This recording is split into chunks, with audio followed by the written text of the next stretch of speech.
Welcome back to the owner's seat, where we talk about what actually drives results in fitness, wellness, recovery, and longevity, and what breaks when operators try to scale it. Today's guest is Michael Parrish, one of my favorite humans ever, the Senior Vice President of Client Development and Funding at Halotherapy Solutions. Is becoming one of my favorite brands. You got to check it out. And he's not coming at this from a wellness influencer angle that we see online. I mean, we're going to keep it raw and real. I think we've already been chatting about some raw and real. We're going to bring it on live here. Michael's background is performance, pressure. You're going to learn about this in operations. He's been a combat athlete and lifelong fitness enthusiast for nearly 4 decades. He served in the U.S. military, worked in law enforcement, served as a SWAT team member, and previously owned and led an ultra fit training camp. Have you seen his videos on LinkedIn that prepared high-level athletes and special forces candidates? Here's what matters. He understands the balance between training and recovery. And he's now applying that lens to business owners trying to add next generation halotherapy as a revenue driving amenity. Michael's role, sitting with operators and answering the questions that decide whether this works or fails. Think, what's the real ROI? We ask that all the time. What throughput model makes sense? 15 minutes, 20 minutes? Is it utilization? Is it cycles? What is it? How do you sell memberships without creating bottlenecks? How do you add wellness? We're all trying to figure out how to do this. How do you add wellness modalities without adding staffing and headcount complexity and the costs? And what does funding actually look like when owners want to expand wellness, but your cash flow is tight? So this episode, we're going deep on halotherapy, the future of Halotherapy Solutions. But let me pause there. We're actually going to go even deeper on who Michael is. I love your philosophy, your thought process, Mike, as well as just your experience and your history.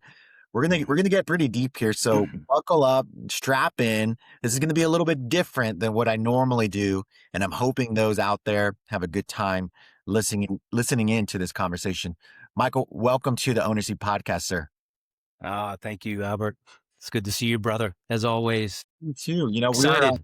we were just off camera right now. Yeah. I mean, on camera watching each other, but not live here. And we were talking about a lot. And this is what I appreciate about you. Every time we chat, it's just an authentic conversation. Like I've known you for years, and we were talking Black Hawk Down. You just were reading a book, and we're able to listen to someone speak here recently, which I'd love to touch in on. And then also we're talking about just belief systems and spirituality and what it's like to stay grounded. And one of the questions I was asking you is, how the heck did you deal with a lot of this pressure and things that you saw? You saw some things that aren't necessarily the norm, right? To many of us out here listening and watching. So everyone thought this was going to be about just fitness and wellness. This is also about just life. And so why don't we start there? Why don't you walk us through kind of your experience and background in the military? By the way, thank you for your service and your service in law enforcement, SWAT. Also how that led to the high performance training. And those are some different environments. How did you prepare yourself? How did you get through and force through some of those? Can you walk us through all of that? Yeah, it's a great question, and that's a lot to unpack. We'll try to unpack it as much as we can. But I would say it like many of us, because you and I know a lot of high performance, high level people. There's oftentimes a through line, and in my case, growing up as a latchkey kid in Alexandria, Virginia. For those of you that don't know what a latchkey kid is, because maybe you're of the younger part of the country, that's usually somebody in the 70s and 80s whose parents, or in my case, my single mother, had to go to work and couldn't afford to pay a babysitter. So I would have a shoestring around my neck and the key on it, and I would let myself in even as early as 5 years old in the 70s. You mentioned 4 decades. It's hard to believe that here I am sitting here at 5'3", the old 53. Looking younger than ever. Looking at double nickels coming off in the distance here. Wow, I can't even believe that. That's nuts. For those that could see this, that is nuts. And I can only imagine. We're going to plug in halotherapy in a bit, but I love that you use it. And obviously you work out really hard, but clearly it's doing something for you. I need to get in there. Yeah, well, you got to fight the good fight, as they say, and I think genetics has something to There do you with go. some of that. So, so grew up in this world where I was in this expansive apartment complex, 70s, 80s, latchkey kids everywhere. Really, most of the friends I had, their father wasn't in the home. They were mostly and largely raised by single moms. So, what does that all mean? It was sort of like Lord of the Flies, kids running around this multi-square mile sprawling apartment complex in Yeah. Alexandria, Virginia called the Hamlets. And I always had a sense of vulnerability. There were bullies in the neighborhood, Mm. and you tried to deal with them intellectually, and you hoped you didn't have to deal with them physically, particularly when you're small. But early on, after having been a select soccer player, I walked into a kickboxing academy one day in my community, and Albert, they were literally beating each other from one end of the floor to the next. It was raw. It was scary. It was unnerving, but Mm. it somehow was calling me because I was somebody who also grew up on Kung Fu theater, amazed at those Kung Fu movies, knowing that you couldn't quite do everything that they were showing, but understanding the importance of self Yeah. defense and discipline and control. So I went home, told my mom, "Hey, mom, I want to be a fighter. I want to be a kickboxer." She looked at me like a cow looking at a new gate. She kind of turned her head and said, "Well, you play select soccer. What are you talking about?" And I said, "This is what I want to do." She said, "Well, where is this?" So she took me to a private lesson. My karate instructor, who ultimately became my father figure and my mentor, gave Wow. me a private lesson. She said, he thinks he wants to be here and be one of your fighters. He boxed me, and during the boxing session, because he was testing my grit, he punched me Mm. in the stomach. I thought it Oh, felt yeah. way too hard, but it was probably a tap, but it knocked the wind out of me. I got embarrassed and I got the wind knocked out of me. So I fell to the ground as a 13-year-old boy and I started crying. And that made me even more embarrassed. So Yeah. he looks Yeah. at my mom and he goes, "Are you okay, mom?" She goes, "He needs to decide if he wants to do this." This is back when you could do that to folks. You can't do that to Yeah. folks Yeah. now.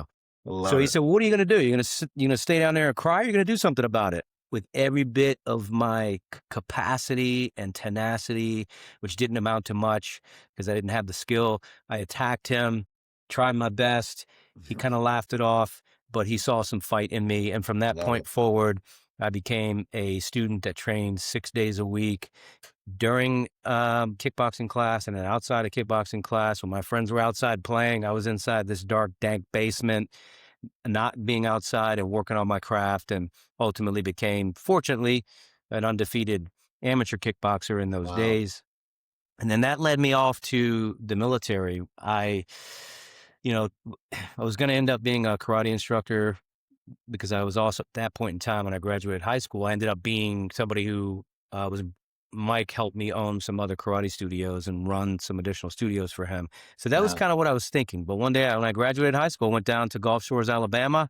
And one night I was thinking with my best friend Alan, I looked at him and I said, "You're going to the Marine Corps, right?" He goes, "Yep." I said, "You know what?" Double And this is the down. first time. Yep. This is the first time I ever thought of it. I said, "I think I'm going to join the Navy." He looked at me and said, "Are you crazy? You're going to be a professional fighter." Because that was my next logical step, along with running the academies. I said, "No, I think I'm going to join the Navy." He said, "Well, what are you going to do?" I said, "I don't know. I'll find out when I get there." 1 week Mm. later, we drove home. I walked into the recruiter's office. I said, "What's the toughest thing you have?" This is the Navy recruiter, and he played this video called "Something Special." You could probably find it on YouTube, Yeah. and it was of SEAL training and frogmen and Navy SEALs. And this was before all the hype. I didn't even know who they were. And the training looked arduous. It looked unnerving. It looked They scary. were showing the buds training on the Yep. video? Showing the buds Right. training. And I said, "What do I have to do that?" And the recruiter looked at me. He goes, "You have to obligate for 6 years." And I said, "Sign me up," because I was 18. So I went home, told my mom. 2 weeks after that, I was in basic training, and then went through basic training and then went through A school, which is your schooling in the military, and then I went Uh-huh. off to basic underwater demolition SEAL training in '91. Wow. So that begins this process of, experiencing failure, being Mm. humble, having humility, understanding the importance of being in tip-top shape, but also having the discipline and the focus to stay stable-minded when you're scared and when you're not sure what the end result's going to be. And then in SEAL training, it ratchets up to another level because that training is very dangerous. It's very Yeah, and before demanding. we go into that, Mike, Yeah. for those listening, I think I had a great conversation earlier today with, Yeah. massive, very successful area developer for Orange Theory and Summer Nice. Stores. Outstanding. Her and her family, they've done a good work. We talked a lot about being an entrepreneur, being a business owner, and sometimes just one, the ambition and the fire, right? Yep. But also, like, what do you do when you get hit in the mouth, when you get punched in the stomach, Yeah. or you deal with setbacks? And I think what I love about your story is you have a lot of that. I mean, you have the peaks and Yes. valleys, and you're about to get to some of those here in a second. It's really cool. What I didn't know that about you around the martial arts. By the way, one of the first books that I think I read about martial arts was this great book called The Book of Five Rings, and it Yes. was I've heard of it. about how to basically how to fight with a long sword, a short sword. Hmm. I forget the author's name. He's Japanese, if I remember correctly. But what a lot of people don't know about like kickboxing and taekwondo and any type of form of martial arts is the there's a lot around values and discipline. And I appreciate that about each one of I call them like little verticals, right? That's Like right. the business Yep. world. So that's amazing. But for the owners listening, I mean, there's nothing different here. It's you're going to be That's right. faced. Let's say you want to go and open up a franchise, and then you're investing and you're PGing it, right? You're personally guaranteeing it. There's a That's right. lot on the line. And so, Mike, you're going to buds, like you're going to underwater Navy SEAL training camp. Walk us through what that was like. That's a challenge. Yeah. And then we'll tie it back to the owners because you're right. Yeah. There's a through line to everything. Yeah. Setback, I'm not the only one that's ever had to deal with and navigate setback. You're not.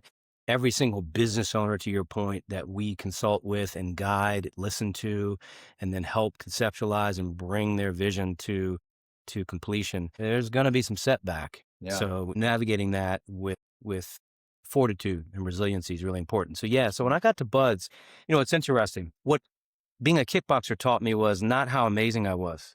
It taught me the converse. It actually taught me how vulnerable I was. Mm. You had to be on your P's and Q's every fight night. Every Friday night was fight night. We would bring people into, and I'll get to Buzz in a second, but we'd bring people into our Friday night fights from different styles. So you mentioned different styles. Wow. Grown men, my karate instructor with me in particular, this is straight out of a movie.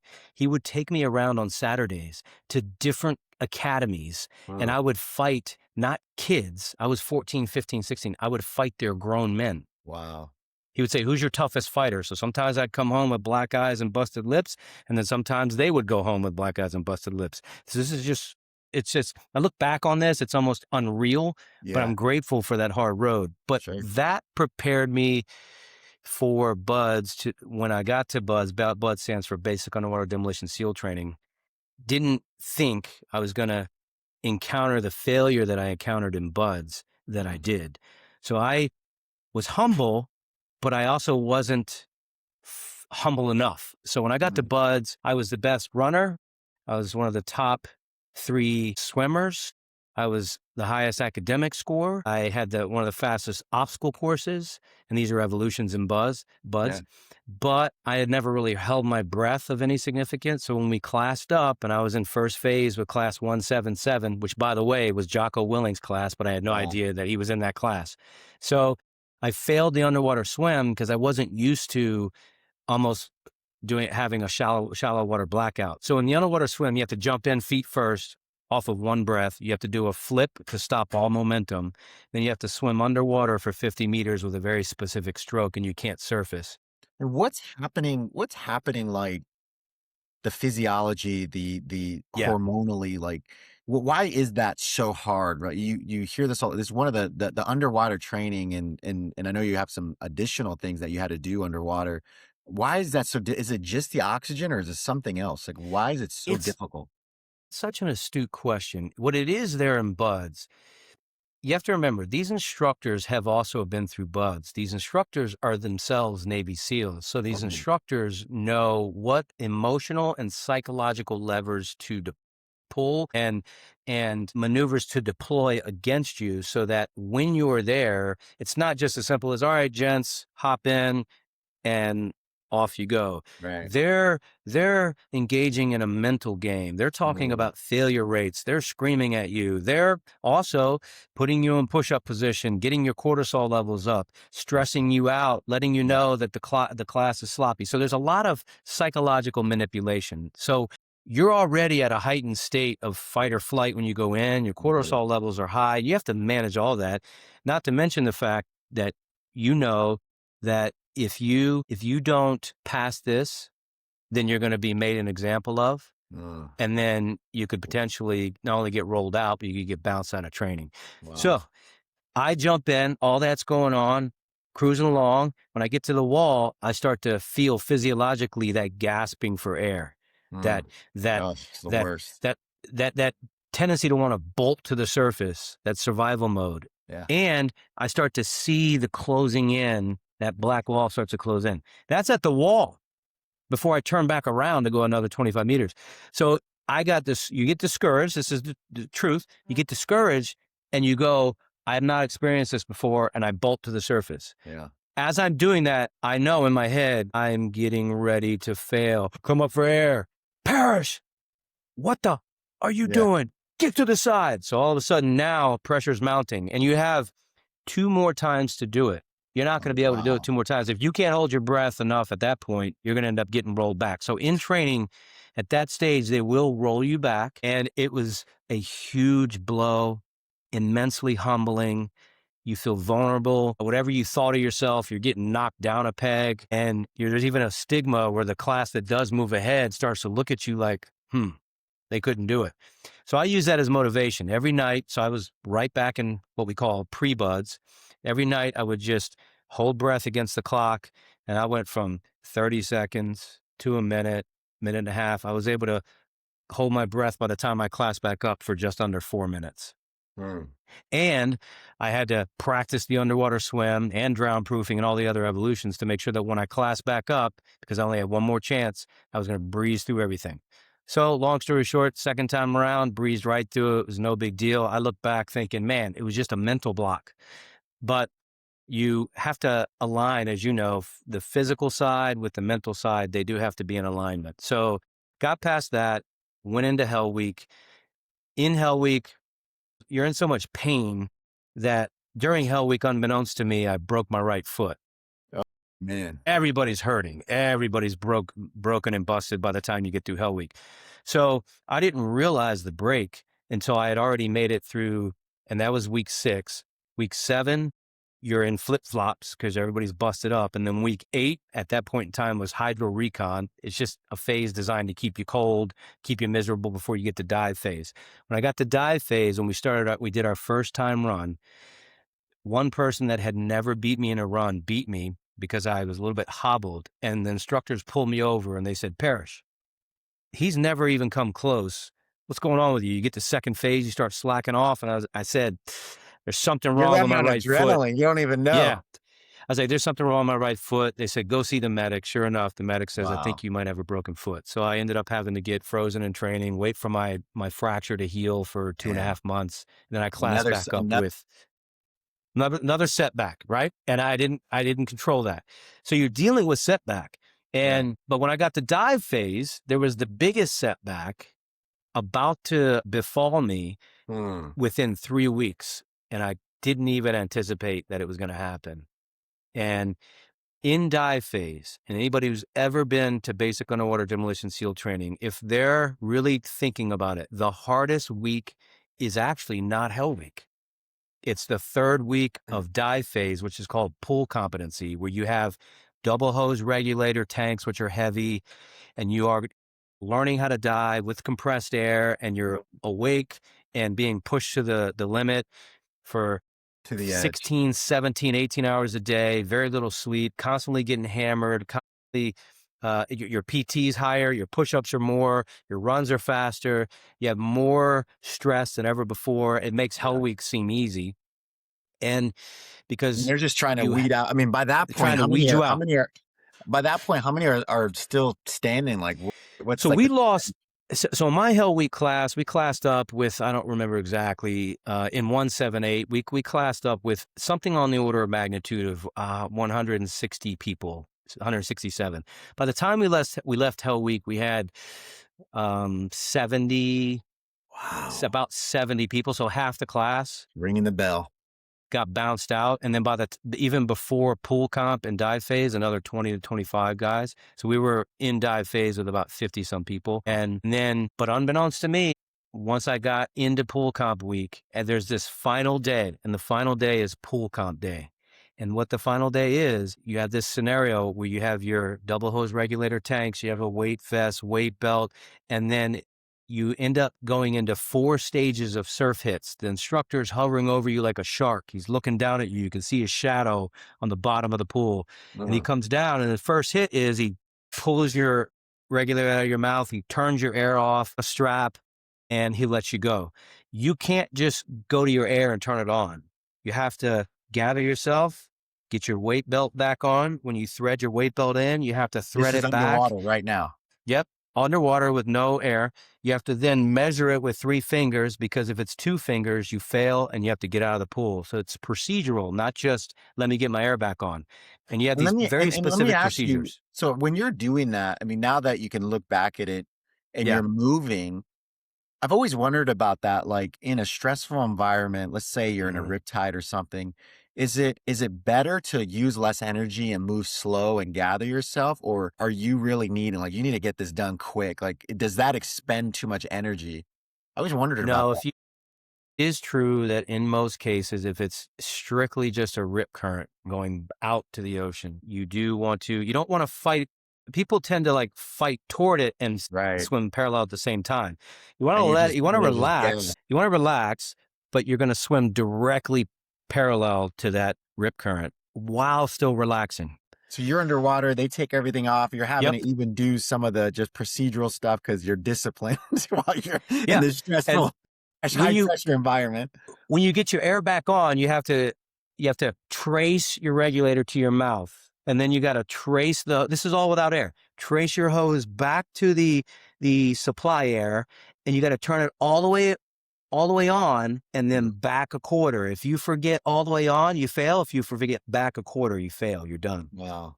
That's just stage 1. Stage 2 is they yank your mask off, they tear your fins off, and then they, from there, start to take your double hose regulators, and then they'll maybe crimp aside and then turn the air off, and you have to continue to work through procedures. Stage 3 is they're standing on your back and they're tying knots.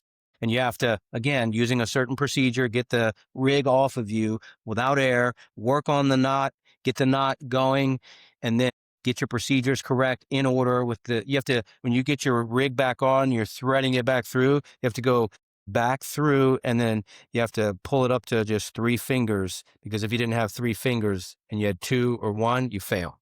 Mm. All of those little procedures. And then stage 4 is when they're standing on your back after surf hitting you, and they're actually tying a knot that almost tears the double hose regulator. It's a knot you're not going to be able to undo, but Mhm. you have to try to get it undone. And you'll look and you'll go and you'll try to point up, and they might go, stay down. And Mhm. they're trying to test your metal to see how composed you can be in the most extreme stress and physiological demand. And because there's Yeah. nothing more important that we need, which will get us into halotherapy later, than oxygen. And Mhm. if I don't get oxygen, I feel like I'm going to die. Right. But here's the thing. If there's a trickle of oxygen coming out of that rig, they don't let you surface. Wow. They make you bite the bubble. You wait. You're going to probably shallow water blackout. And that is it's so scary. So you're fighting the urge to bolt. So anyway, got through that. And then when Reminds it me was of, time speaking to, of martial arts, that reminds me of the guys that, like, I'm like, dude, just tap, man. Just like don't go out. yes, There's some guys that yeah, like no, I will never tap. Like, if you're gonna choke me out, I'm going all the way. Like, they can't be yes, healthy. that's what that's like. It's like the guys that you see in mixed martial arts that could tap, but don't. And there you have no choice. You can't tap. If you don't have the bubble trickling, you have to work on the rig, and that's Yeah. what you're hearing. Oh, it's the worst. And you're just losing, and you're having that. there's this narrowing of your vision, and it starts to get darker and darker and darker, and you're having to be as composed as you possibly can be. Some guys are going to shallow water blackout, some guys aren't, but if you get all the procedures right, you can be as calm as you can be. And I had worked myself at that point to be really calm. And so I was like, yes. But then when we started to dive after pool comp week, Mhm. once we started to dive, I could not valsalva, which means I could not clear my ears below about 15 feet in the water. And I started to see that problem when we went into And the dive tank during pool why week. is that necessary? Is that from a Because pressure perspective? yes, so in order to equalize pressure and to continue to go to depth, I see. most people that have functioning eustachian tubes and don't have deviated septums like me, because I broke my nose 3 times kickboxing, they Gotcha. can just either go move their mouth and their ears will clear if you stay ahead of the pressure, Yeah, I'm or doing it right you now. can't exactly, or you You do it can, on the airplane. yep, or you can plug your nose and blow out, it'll clear your pressure. Yeah. Well, during pool week, before the pool comp day, when we went in the dive tower, I was only able to clear to about 15 feet. So in the back of my head, I'm like, something's not right. Mm. So when we started to bottom bounce, which means dive after pool comp week, still couldn't clear. So they sent me to the hyperbaric chamber, and they simulated a depth of 120 feet. But for some reason, that's not quite the same as diving to depth underwater. I could stay ahead of the Mm. pressure there, but I couldn't stay ahead of the pressure in the water. If you can't clear pressure, you can't dive. If you can't dive, you can't be a SEAL. And the biggest By the blow. I've never you just made me think of something. I've never asked this question nor even thought about it till now. Mhm, I'm just curious, is that a and people are gonna be like, "Why are you Albert, why are you asking this question?" I'm just being curious. Is it mhm. chlorinated or is that salt water? When I was there, the combat training tank is what we called it. They probably still call it that because, the military likes to call everything by some sort of official Yeah. jargon. But it was a big pool that had a 3-foot section, a 10-foot section, and a 15 to 20-foot section. But that water was chlorinated back then Okay. Just curious. because there's plenty of salt water just across Yeah, Highway yeah. If you want some 75. salt water, we're gonna Yeah, yeah, exactly. yeah. You got your fill of salt water every Yeah, day yeah. in the open ocean. You got the Um, big pool out there. That's fun. Yes. So here's where one of the biggest failures of my life happened, right? It was viewed as a failure then, and I actually thank God for it now. But if you can't dive, you can't be a SEAL. So I had to Mm. get removed from training. And Wow. someone, I get a lot of friends that go, well, but won't they will do surgery? No, they're not doing surgery for you. It's either you can or you can't. Your body Mhm. can or it can't. And that's how it goes. At least that's how it was then. Yeah. So I was standing outside the second phase office. Chief Kuhn, which was this strapping, seasoned operator who was a Navy SEAL, standing at 6'5", who was my class proctor. He felt so bad, and there was nothing he could do. Once Yeah. again, crying like a little baby because it wasn't me, it was the body, and it was humbling, it was confusing. I was bitter, but then I had to pick an aircraft carrier and get deployed overseas and do some stuff Wow. over there. But that was a big failure that served me later on down the road, especially when I went into a SWAT and the SWAT. Man, that is a story, and that's the real deal. You just mentioned something that kind of sparked my interest a bit, but as you look back and reflect, you said, "Thank God that it all ended up working out that way." In your Yeah. time in SWAT and just some of the things that you've seen in the military and even on SWAT, I mean, I can't imagine just not everyone can do it, number one, not just the physical, but a lot of what you're talking about and what you experienced was, including in martial arts, it's the mental strain. How do you Right. get through some of the imagery that and not just the physical, but the imagery that you see from death to, you Yeah. probably see the worst of us, right? And the things that we can Yeah. do, that humans can do. How has that built and strengthened your belief system? Yeah. So when I became a Baltimore police officer, and of course I saw some death in the military, but I actually saw a lot of violence when I was an officer in Baltimore City. And Mm, during my time as a police officer there, I was in specialized units. I was only in patrol for 7 months because I was so intuitively skilled with investigating narcotics and violent crimes. And mm, And so I even had this arrangement with the more experienced officers that were on the backside of their police careers that didn't want to run and gun. I said, I'll handle your calls, your violent calls for service and your drug calls if you handle the accidents and the burglaries. And they're like, deal. So I would respond and I would enforce narcotics and violence crimes in full uniform. And that meant that I was getting out of my car, parking my squad car Just a multiple walking blocks target. away. Yep. And then getting into covert locations and then mixing it up with drug dealers who Wow. sometimes they were armed with guns, knives, and responding to armed robberies and all that. And then the narcotics, there was this division called Violent Crimes Impact Division that was 3% of the police force that was responsible for investigating the most violent in the city. Mm. And so you were always around and always investigating known violent criminals. And it was a gritty street level job where you had to get plain clothes in the street. And my gun during that time was out of my holster. I had people at gunpoint.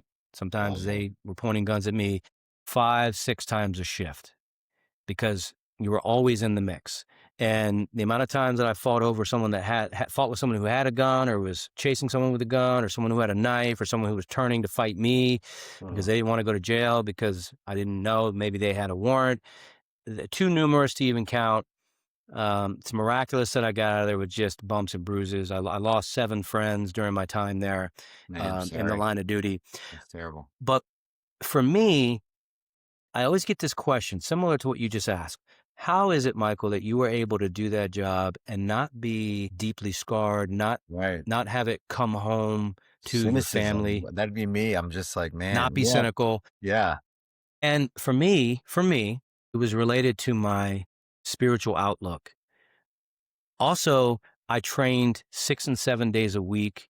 I knew that I was trained, and I knew that if it was my time and I did not Mhm. come home, ultimately, it was because it was my time, and I put my faith in God to allow me to 2 things: use my skill, my intuition, so that I hopefully, God willing, could come home. Mhm. But I also looked at the death and the violence in a way where it wasn't surprising to me because it's really as simple as this. When humans are left to their own devices and they unfortunately engage in violent lifestyles, it's not shocking when violence plays it out in very graphic ways. And at the same time, because of my faith in God, I knew I did not Mhm. ultimately control what was taking place. You feel like you do, but there are forces at play that are beyond our control. And so I didn't try to be the general manager of the universe. I just Right. knew that I could only control what I could control personally, and God above was going to determine everything else from that point forward. And that helped Mhm. me maintain a level head. It helped me process it correctly, and it kept Mhm. me from being stressed out and becoming cynical. When we go a little deep, I'm gonna actually go, and I know we're gonna get into, and I hope everyone understands how this is tying into some of the risks that we take as entrepreneurs and business owners and the challenges that you face and the setbacks, and not just even professionally, personally too. I appreciate you, Mike, bringing up your faith. I'd love to continue to chat more about faith in its different ways here on the show. I think it's important that we bring those things up. We've had some guests come on and talk about their marriage and as they work together and build a portfolio of franchise brands. Like there's a lot of real life in all of this too as an entrepreneur. It's not kind of what you see online. It's there's some real stuff like you raising kids while trying to build a business and go through some of the Yes. challenges. But for you, Mike, these are examples. I hear about your martial arts. I hear about buds and your military experience and then law enforcement and the type of law enforcement that you were, serving for. And thank you for that. There's a lot of survival.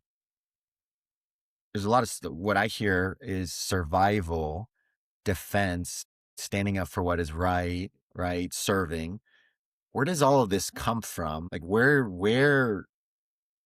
did this start? Why and why? Because most don't choose, and you were choosing. What was it like? What was going on earlier and maybe it's not earlier. I don't know. You tell me. Yeah, But what was no, going on that made you take these paths?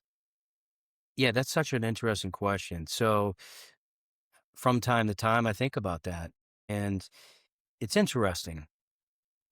Hopefully, this it's not too morbid for the folks, but it's reality, and sometimes Yeah. reality is what it is, as they say. So again, the first 4 years of my life were four and a half, almost 5, were in a apartment complex in Arlington, Virginia that was, I would call it, lower middle class, and many people were in poverty. Mhm. My mom was trying to figure things out, didn't have a great job. And in that community, that's where it was even more, let's say, of a scary community than the Hamlets in Alexandria, Virginia. Mm, But that's where I saw my first experience with death. My mom came home one day mm, and picked me up. There was a babysitter that was watching me for free. She couldn't afford to do anything other than that. It was at night. It's probably 9 o'clock at night. An Arlington Police Department was at the front door of our apartment building, and they were homicide detectives. And they said, "Ma'am, you can't come in here." And I'm a little boy. I'm 4.5 at that point. yeah. And they go, "Man, you can't come in here. There's been a homicide." I didn't know what that word meant, obviously, but my mom's feisty. She goes, "Listen, we live on the third floor. I don't have anywhere to go. I have to get him upstairs to go to bed." She's this super feisty 5'2" Yeah, yeah, lady. And so they said, "Okay, don't let him look back." Well, you can't tell a little yeah, boy that. So when yeah. we got up to the second floor, what did I do? I looked back and I saw a gentleman that had been violently attacked, and he Mm, wasn't alive. And that was my first experience with seeing death. mhm, mhm. And this starts to lodge in your mind. So I always felt vulnerable, always felt vulnerable. And then we had some crazy neighbors upstairs that for some reason would, would not, or we were second floor, third floor. They were on the third floor. They would hang from their bedroom window, knock on my window. And then I guess one guy was holding them upside down, and I would open the blinds and they'd be there just looking at me to scare me. So all these little weird things would Yeah, happen. And then one yeah. day when I was in preschool, we were walking home with some kids, and there was somebody that had gotten violently beat who was tied to a post. So I saw death early, Yeah, and what and violence. always lodged what lay on violence. So what lodged in me was there's got to be a way to protect myself. There's got to be a way to protect Mhm. other people, and that always indelibly etched itself in my head because I was always feeling vulnerable, having to navigate strife and conflict. and Sure. and so once I got into martial arts, it was my way to be able to start to add the skill sets to protect myself, protect my mom, protect my friends, Yeah. and ultimately protect people. And I became a police officer later than most people do. I didn't become a police officer until I was 35. Why is that? Well, because I went to the military, I was in the Navy, and then I got out and I was in the civilian world, in the sales and business development world for a bit. Then I went into the Army through the Army National Guard, Wow. was training to go to Special Forces Assessment and Selection when I applied for the police department. That was when I was 35 years old. Because why? Back to your point, this sense of I was still physically capable. I was actually at my physical peak at 35. No. I was wiser to the world. I had more worldly experience. My boys were young, and I just had this sense that I wanted to protect people. And so what did I do? I picked the busiest, most unnerving department in my area that you could pick, and I picked Baltimore. And I picked it for a reason because I wanted to do for people what they weren't able to do for themselves. I just had Mm, this sense that I wanted to protect people. wow. And I'm thankful that I did it. That's so cool. Well, you don't need to do any of that at halotherapy. No, So but switching gears, man, what a story yeah, though. That is so but and good. so people always go, "How in the world does a Yeah, yeah. police So let's officer like, get yeah, go. get into Now we halotherapy?" just completely changed the chapter. It's like it's almost like a different book, but it's not. It's all one That's right. story. And so walk us through how you got to Halo Therapy, such an amazing brand. And you, I It mean, is. you're Grateful to be with serving them. people, and I can't wait for you to chat about it so people understand how you exactly you're doing that and how your team's doing it. Walk us through how did you get there, and then tell us what Halo Therapy is all about and why we need to know about it right now. Yes.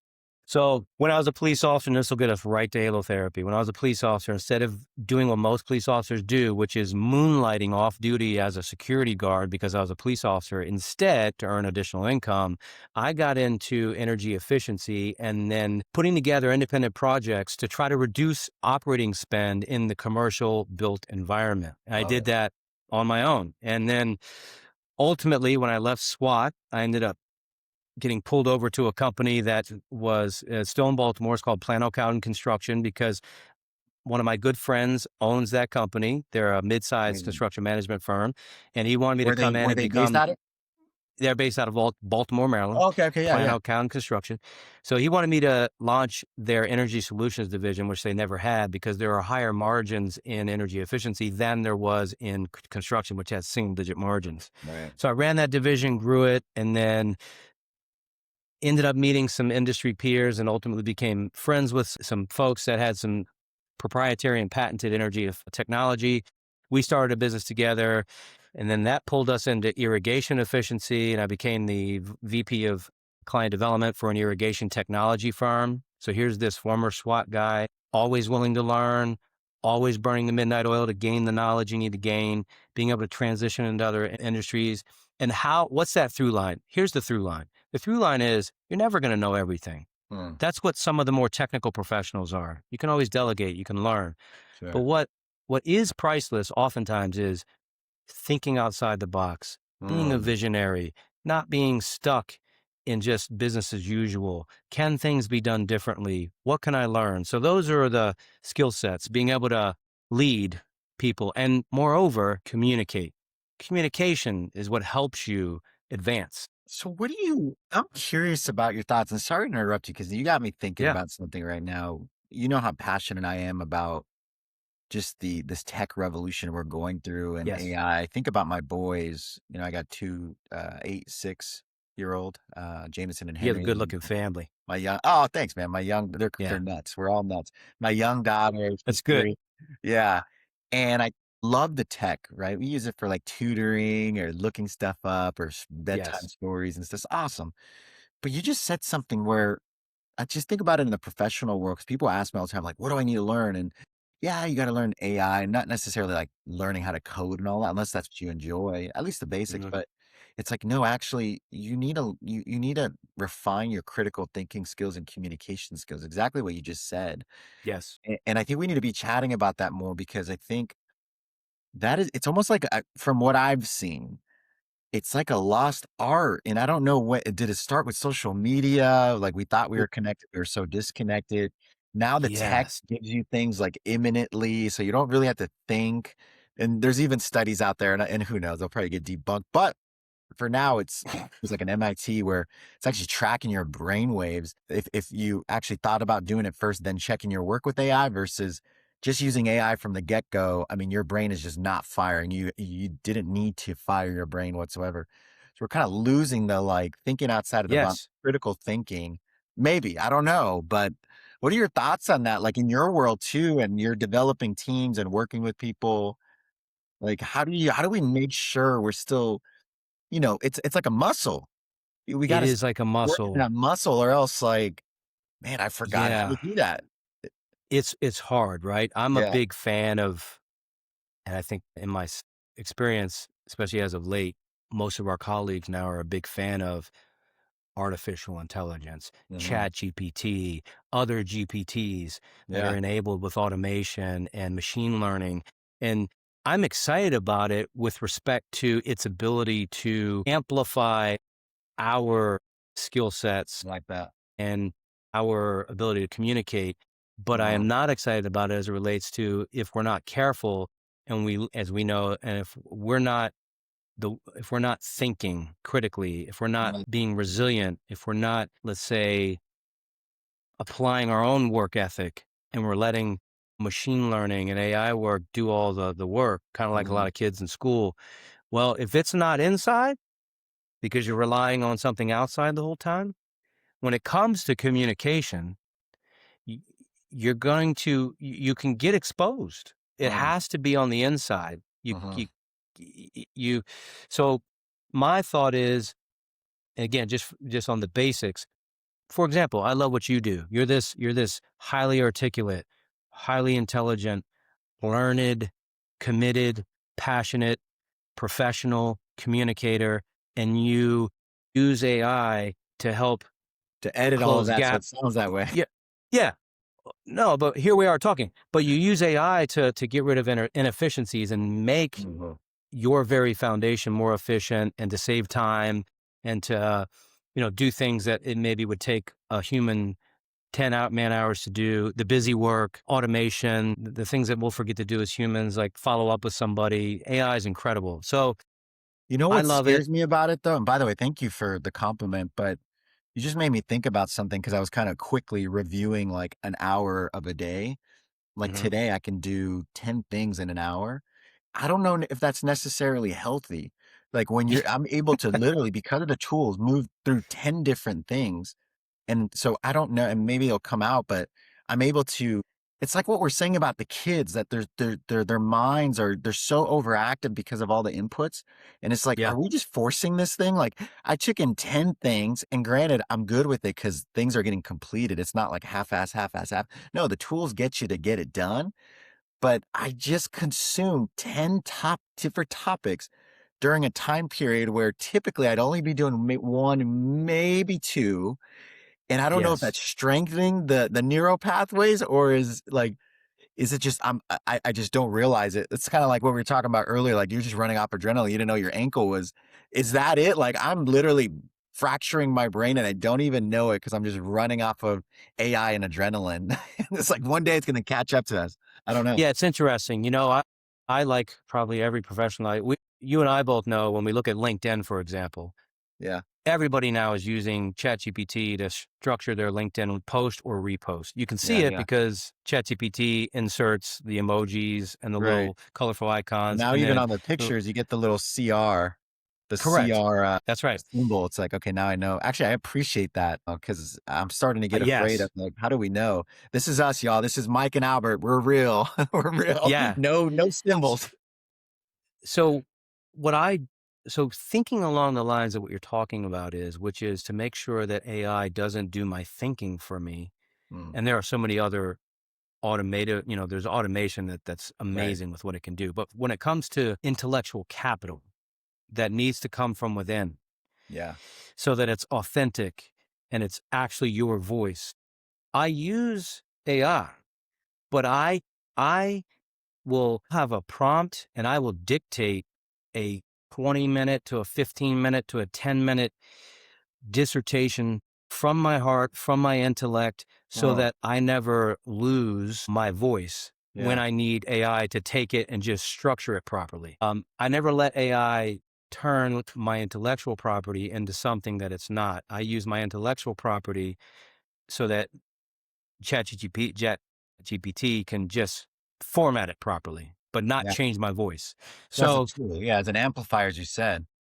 right, just to amplify. Mm, And I'm not talking about, can AI help to automate things like Zapier, can automate tasks. That's not what I mean. But I'm talking about, for those of us that we need authenticity in this world, we need yeah. our voice to be heard, we need our intellectual property and capital to be properly distributed so that it is actually us. I like AI to format it correctly, but I'm not a big fan if it's, hey, play me in the role of X. Right. Create a long dissertation on this topic.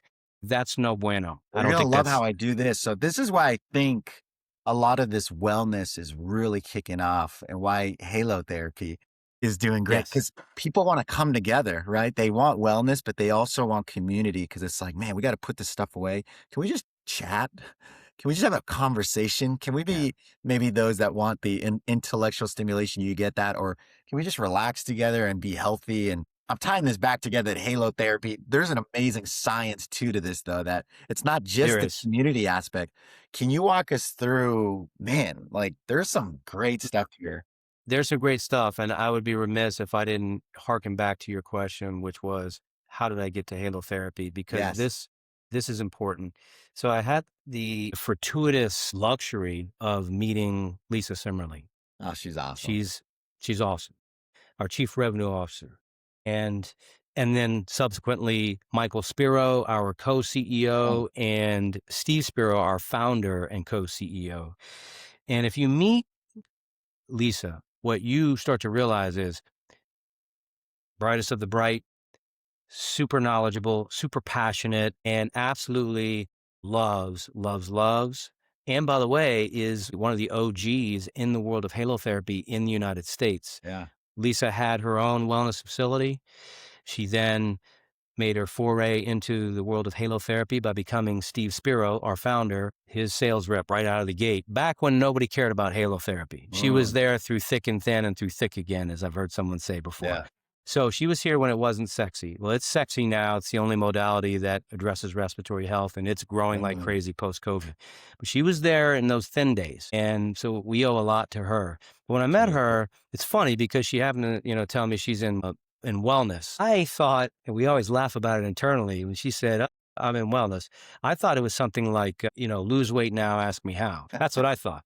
And then I started to learn about their technology and started from the outside looking in, because I was the Mm, VP of client development for a technology firm at that point. okay. I started from the outside looking in, paying attention to what the company was doing and paying attention to their Halo sauna, which is the only 5 sensory breathe and detox sauna in Investigating the it. world. Like you're Yep. you're doing your research.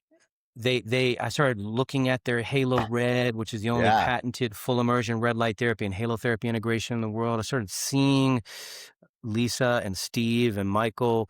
I started seeing them develop, and I had a meet. She set up a meeting with Steve and Michael, and we were just talking about ways to try to help halotherapy bring in some additional processes. And what was happening is, and this is over 3 years ago, I started falling in love with the technology.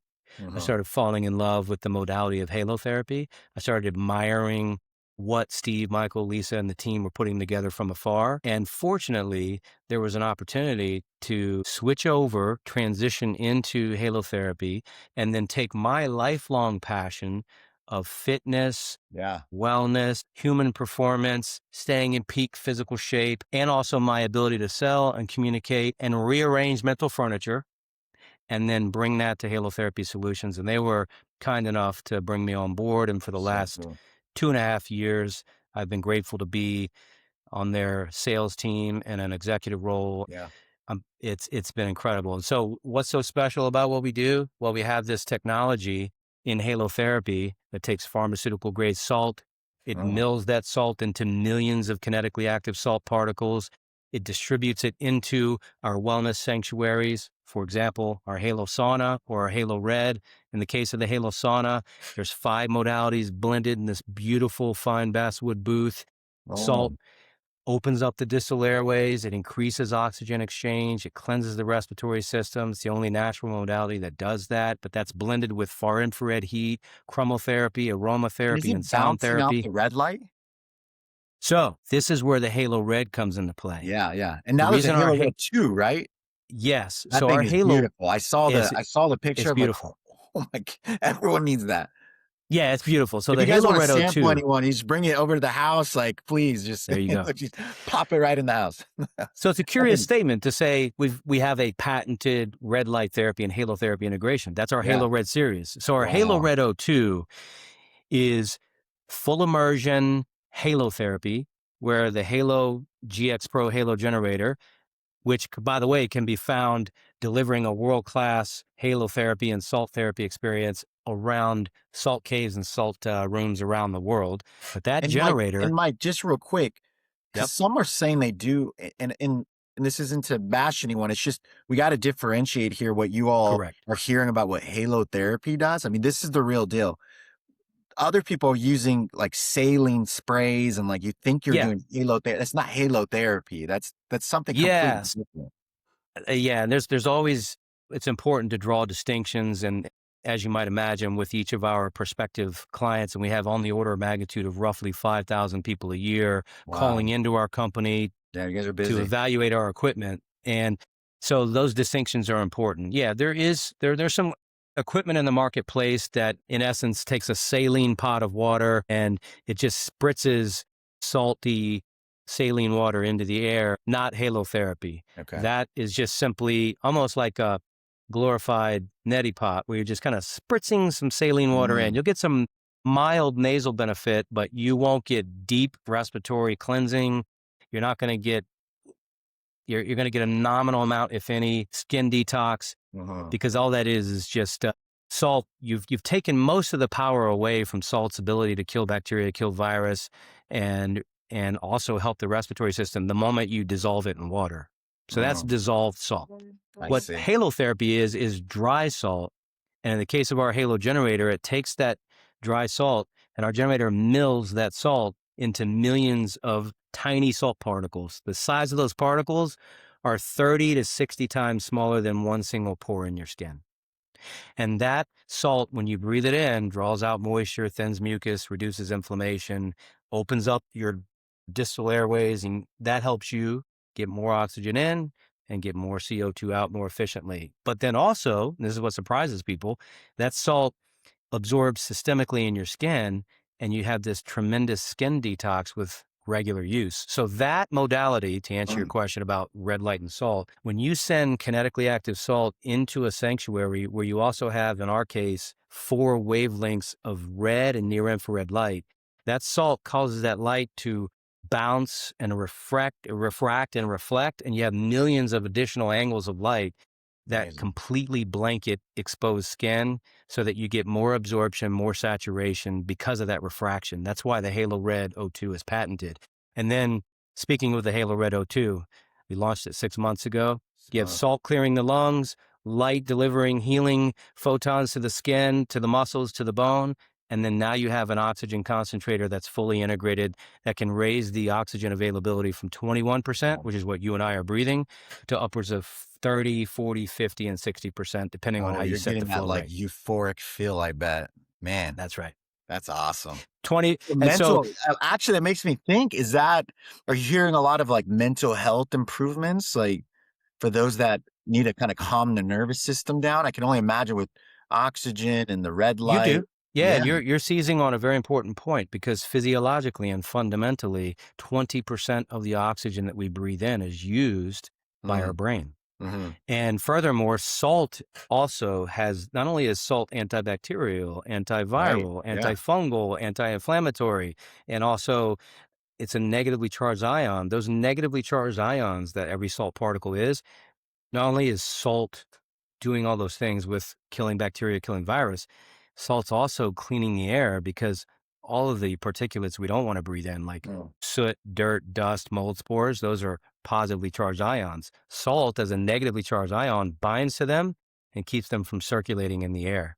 So you have this I've very never clean researched environment. this, but I've always felt, and this is why, I grew up in Southern California. I'd go to Newport Beach, and I love the ocean. I love going in the ocean. I feel recharged, but I always just felt better. Like, my skin got better. I would always go, and, like, if I had cuts, I'm like, heck yeah, man, I'm gonna clean my body. I'm gonna clean the cuts. It stung a little bit, but I always wondered about that. Like, are there is there some healing processes going on with salt and salt water? It's interesting.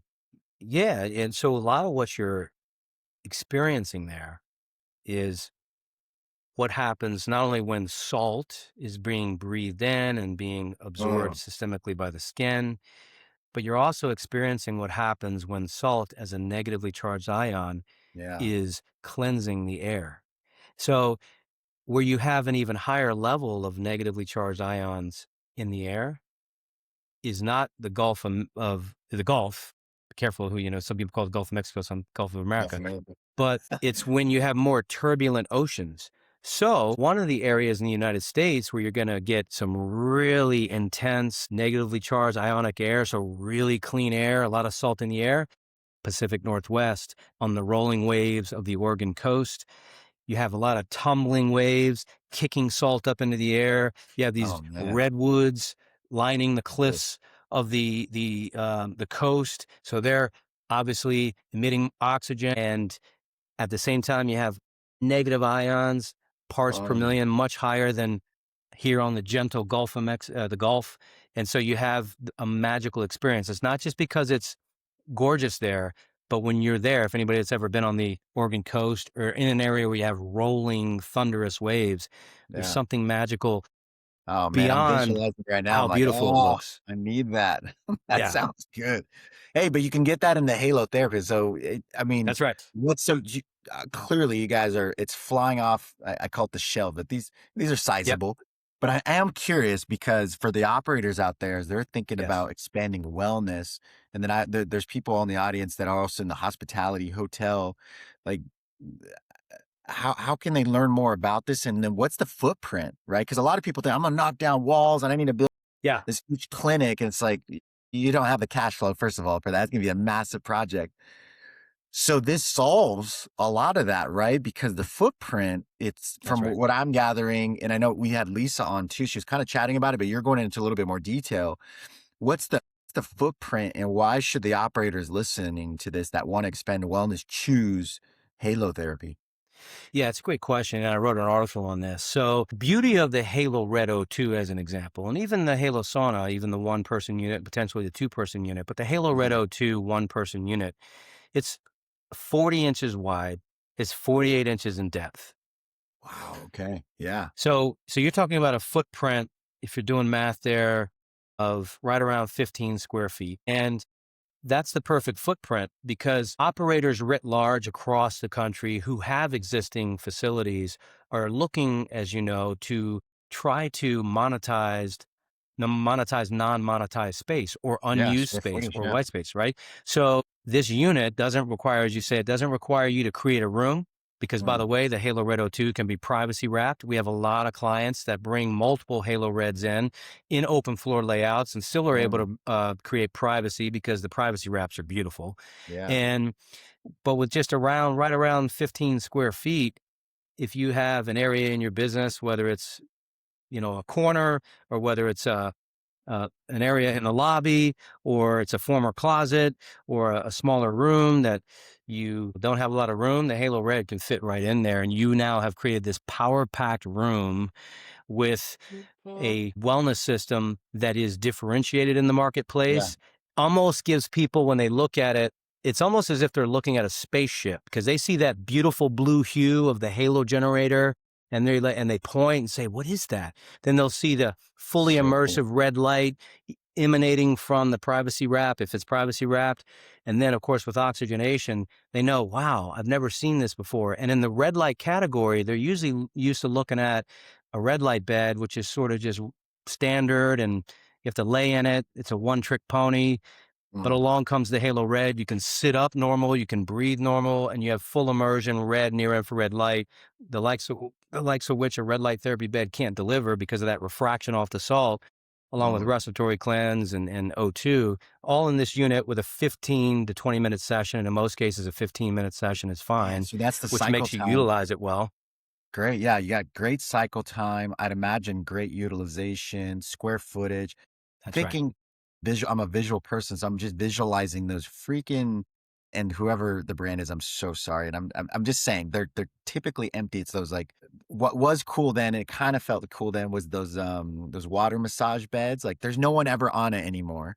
So I'm like, man, I scrapped those. I don't know if you guys are with Planet. I'm just thinking of Planet Fitness. And again, I don't work with Planet or anything. I'm just thinking of them because I have a membership there too. And man, I would just scrap all those and put like, hey, I mean, kill it. It's like you get Yeah. so many upgrades to that black card. Like just put all the Halotherapy cues in there, and you're golden. No one's ever on those And beds. here's what's great too. Halotherapy, because of kinetically active salt to the tune of tens of millions of therapeutic salt particles, it creates Mm, the most sanitary environment out of any piece of equipment in a gym because salt is constantly cleansing that environment and getting rid of bacteria and virus. It's what salt yeah, does. So yeah. that means you don't have to continue to run after it and sanitize it at the same level you would anything else in that business. And then the other thing is with our Halo Red O2, Halo saunas, and all of our entire lineup, we now have the all day feeder. So you can truly run the Halo Red or any one of our solutions such that you don't even have to add salt during the day. You can go 1 to 2 to 3 business days, depending on the usage rate, because the all day feeder automatically feeds salt into the unit. So that cuts Okay. down on attendant activity Yeah. and Low you don't have to maintenance, low. babysit the Yeah. unit. Yeah. God, man, I can't imagine. And I know everything's different, but like from a payback period, I mean, just it's just crushing it. Just from a square footage to space utilization, efficiency for those that heard me talk about that. So important that you're That's looking right. at and including those that are designing right now. You haven't launched your studio. You got to think about this is how are you utilizing your square footage so that you're basically seeing a dollar come out of that because that dead space or white space, it's not good to have a lot of that because occupancy costs are raising, construction costs are raising, right? And so Yeah. it's you got to have these revenue verticals, and this is a great way to do it. So good. So so Fit Athletic, which by the way, anybody that knows San Diego, if you've never been to Fit Athletic as an Yeah. example, it's this wonderful You were just there. go yeah, I was just there at Yeah, yeah. and I was at a couple of their locations and they love the Halo Red. So I was at their location first. Their location was the one right there at Padres field. And they have this cardio area that looks right at Padres Field. It's a beautiful area, but right when you walk in, you bend the corner and you go right into their recovery room. And they have two Halo Reds there, Mm. and they're Halo Reds. And this isn't surprising. This happens around around the country and around the world now. Their Halo Reds are busy, open to close, Oh yeah. busy, open to close, back to back to back to back. Because again, only modality that addresses respiratory health, fused together with full immersion red and near infrared light therapy, and now with the oxygenation, you've got this wellness system, the likes Oh of yeah. which there's nothing in the marketplace that can do what those three can do together. And we're very grateful that we have the patent. So cool. Yeah. Yeah. So don't mess around with that, people. Don't try to replicate. They got the patent. I love it. So, Well, and Mike, then this was from, good, man. This is good. yeah, yeah, yeah. So to bring it full circle for operators, at the end of the day, as we know, that's all great, but it does certainly get back to how much revenue can they generate? Mm. How fast is this gonna pay them back? And Yeah. when can they start to get into a position of profitability? What we love about the Halo Red with those 15-minute session times, you're generating a level of revenue that with just a basic marketing push, and we help businesses with marketing resources and advertising resources and educational support materials. We create custom videos for them. So that's all there. Yeah. But what I love is with a good little marketing push, a nice ramp, you're looking at simple payback periods in that 6 month or better range. Amazing. Outstanding. That's so good. It's a no-brainer. I love it. I mean, number one, just the science behind it, right? And I can only Yeah, imagine. I haven't tried it. I can't believe this. Just the experience that you get, and then from just the plain unit economics, it's all there. So that's really cool. I'm glad you had an opportunity to chat about that. And Mike, thank you so much for always keeping it real. So cool to go through your story. I learned a ton within that, and you took us deep too. But what I loved about it too is how we're linking it to just the owner mentality. Push through. You got this. You're going to face yes, challenges. Entrepreneurship is not easy. no, You just got to keep going, keep getting up, whether that's tying it and surrendering it to your faith and knowing you can do the training, you get the development, just be in the right position to keep moving forward and the rest will be taken care of, or, whatever else it is, just this mental resiliency that you gotta just keep callousing. So you go do what you love and you do it successfully. And then while you're doing that, throw in a halotherapy so that you're getting that's some right. good some That's cleanse. exactly right. Mike, so how can we learn more about you? You're pretty active on LinkedIn, and then how can we learn more about halotherapy? Yeah. So obviously you can look me up on LinkedIn and I stay very active there, much like you. And so you just look for me there. And then as it relates to Halotherapy Solutions, it's real simple. Our website is the name of our company, Halotherapy Solutions with an S.com. And Love you'll it. be able to find us there. That's that's good. And for those that are listening in for the first time, if you didn't know, and you're a fitness and wellness operator who wants better financial cash visibility, we talked utilization today. If you need utilization modeling, pricing structure, and capital planning, you're looking to raise or get into the bank, make sure you reach out to me. I'm a fractional CFO in our space. It's strategointel.com. This is another episode of The Owner Seat. I'm your host, Albert Ramos. And as I always say, we drop episodes every Monday and Friday. So make sure to subscribe or download. I don't know how it all works. Just make sure you're tuning in while you're working That's right. out, you're in your halotherapy or whatever you're doing. You can always watch and see us live or or listen in and tune in with the audio form. But so excited, Mike. Thank you so much for coming on and spending time with My me. And I look pleasure. forward to seeing you. So I'm sure are you headed to HFA? Very likely. Yeah. Very likely. So if y'all are Just there, make sure to go meet Mike. He's a great dude. Mike, thank you yeah, so much, sir. and I appreciate you. Lisa Semmerly will be there as well. Good. All right. Yeah, go see Lisa. But if you really want to just chat it up with Mike, go see Mike too. That's Lisa's right. gonna kill me. Go see both. All right. Thanks, It was Mike. fun. Appreciate you. Thank Always you, great to everybody. see you, See you brother. next time.